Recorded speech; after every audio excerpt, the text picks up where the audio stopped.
இப்போ பழம்பொரி பண்ண போகிறேன். அதுக்கு ஒரு செவ்வாழை எடுத்திருக்கேன். நேந்திரம் பழத்தில் தான் செய்வாங்க. என்கிட்ட செவ்வாழை இருந்ததால் அதை எடுத்திருக்கேன். அதை எப்படி ஸ்லைஸ் பண்ணிக்கலாம்.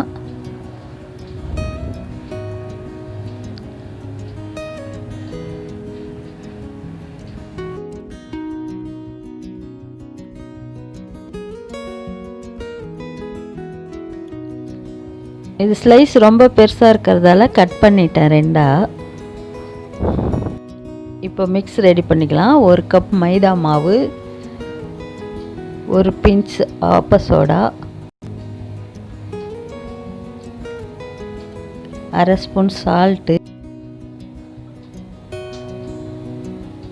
4 ஸ்பூன் சர்க்கரை போட்டுக்கலாம்.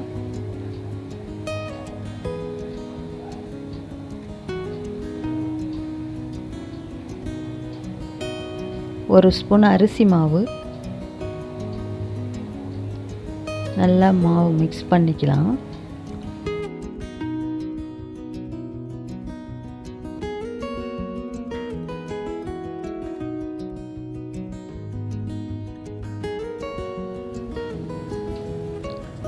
கொஞ்சமாக இட்லி மாவு ஊற்றிக்கலாம், ஒரு 2 ஸ்பூன் அளவு.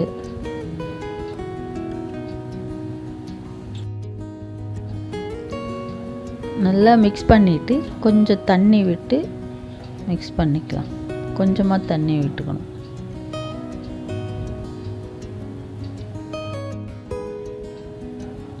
கொஞ்சோண்டு ஃபுட் கலர், 1 பிஞ்சு ஃபுட் கலர் போட்டு நல்லா மிக்ஸ் பண்ணிக்கலாம்.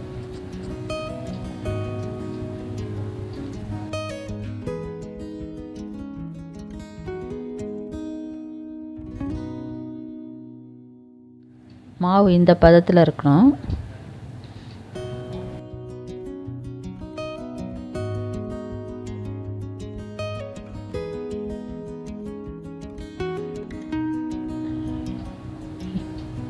எண்ணெய் காஞ்சிடுச்சு. இப்போ ஃப்ரை பண்ணிக்கலாம். இந்த ஒரு பீஸ் எடுத்து நல்லா மாவில் முக்கி எண்ணெயில் போடணும்.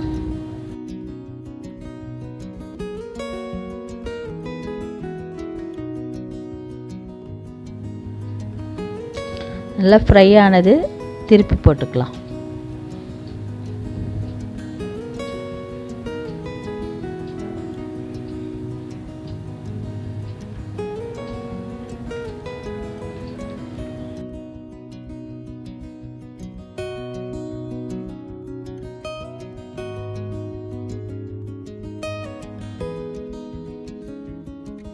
ரெடி ஆயிடுச்சு பழம்பொரி.